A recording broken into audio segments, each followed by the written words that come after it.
آج کہتے ہیں کہ انسان نے بڑی ترقی کر لی. کتنی ترقی کر لی انسان نے؟ بہت ترقی کر لی. گھنٹوں کا سفر سیکنڈوں میں ہو جاتا ہے. دنیا کے اس کونے سے اس کونے آپ ایک پیغام بھیجیے. اب آپ سب جانتے ہیں, تفصیل میں جانے کی ضرورت نہیں ہے, فٹ سے پیغام پہنچ جاتا ہے. ویڈیو فلم پہنچ جاتی ہے, تصویر پہنچ گئی. کہتے ہیں کہ ابراہیم لنگن کو جب اس دنیا سے وہ رخصت ہوئے تھے قاتلانہ حملے کے بعد, تو 6 مہینے میں خبر ہندوستان پہنچی تھی. اور بقول کسی کا اب واقعہ ہوتا نہیں کہ خبر وہاں پہنچ جاتی ہے. واقعہ رونما ہونے سے پہلے ہی لوگ کہہ دیتے ہیں کہ یہ واقعہ ہو گیا. تو بہت دنیا تیز ہو گئی ہے, ترقی کر لی ہے انسان نے. ہزاروں میل کا سفر چند گھنٹوں میں ہو جاتا ہے. تو اب اگر کوئی یہ کہے کہ انسان نے ترقی نہیں کی ہے بلکہ تنزل کیا ہے, تو آپ میری عقل پر ہنسیں گے, مولانا کیا بات کہہ رہے ہیں. تو دیکھیے عجیب ہے, پروردگار کہیں تو اپنی بات کو سمجھاتا نا کہ تم نے آل محمد سے منہ موڑا, اے دنیا والو تم ترقی کرتے رہے, لیکن اچانک تم نے دیکھا کہ اس ترقی کے ساتھ ساتھ اتنی مشکلات نے تم کو آ گھیرا کہ اب تم ان مشکلات کا حل ڈھونڈنا چاہتے ہو, ڈھونڈ نہیں پا رہے. انسان نے کہا ترقی کر لی, ہم چلے گئے, آگے بڑھتے گئے, صاحب پیٹرول نکل آیا, پیٹرول کو صاف کر کے گاڑیاں اور ہوائی جہاز چلنے لگے.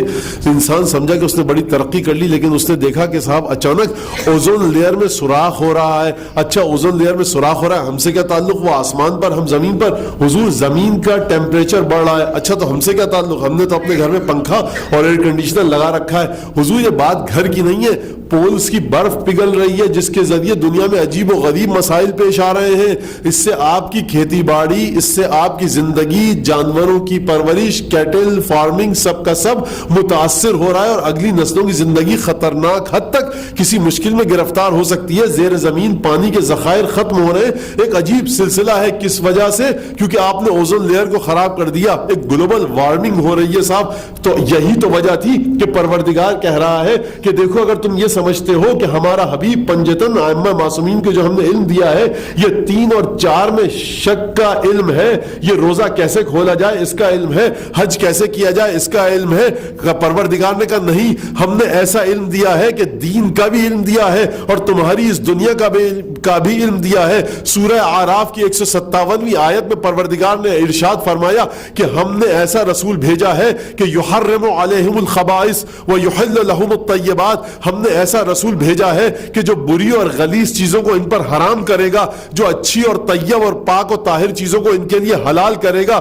وَيَضَعُ عَنْهُمْ إِصْرَهُمْ وَالْأَغْلَالَ الَّتِي كَانَتْ عَلَيْهِمْ. اور ہم نے ایسا رسول بھیجا ہے کہ جو ان کے ہاتھوں اور پیروں میں پڑی ہوئی بیڑیوں اور توقوں کو کھول دے گا, جو انہیں گرفتاریاں اپنی زندگی میں لاحق ہو رہی ہیں ان سے نجات دلائے گا.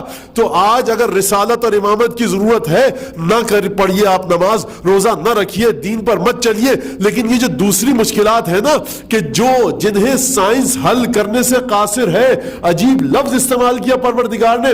اگر رسول صرف حرام حلال بتلانے کے لیے آتا تو آیت یہ کہہ چکی ہے کہ یحل لہم الطیبات ویحرم علیہم الخبائث, بری چیزوں کو حرام کرے گا, اچھی چیزوں کو حلال کرے گا.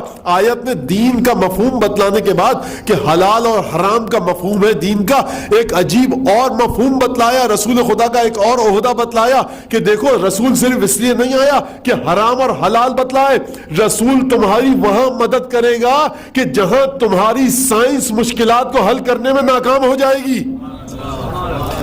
وَيَضَعُ عَنْهُمْ إِصْرَهُمْ وَالْأَغْلَالَ الَّتِي كَانَتْ عَلَيْهِمْ.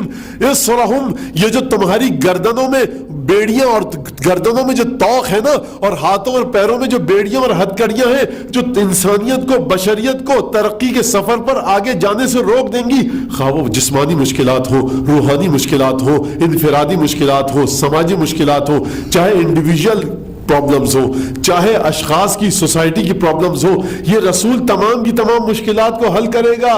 کہیں یہ مت سمجھ لینا کہ رسول صرف نماز روزہ سکھلانے کے لیے آیا, اس کا ذکر تو قرآن میں آ گیا ہے. اور حضور کہاں اس کا ذکر قرآن میں بھی آیا. خیر جانے دیجئے اس بات کو کہ دیکھیے قرآن تو اس میں تو سب کچھ آ گیا. تو اب سمجھ میں آیا کہ قرآن ہونے کے باوجود بھی رسول کی کتنی شدید ضرورت ہے. کیا طریقہ بتلایا قرآن نے کہ کیسے ان بیڑیوں اور ہتھکڑیوں سے نجات دلائے گا رسول. یہ علم ہے, یہ علم کا وارث تھا نا جس نے یہ کہا تھا.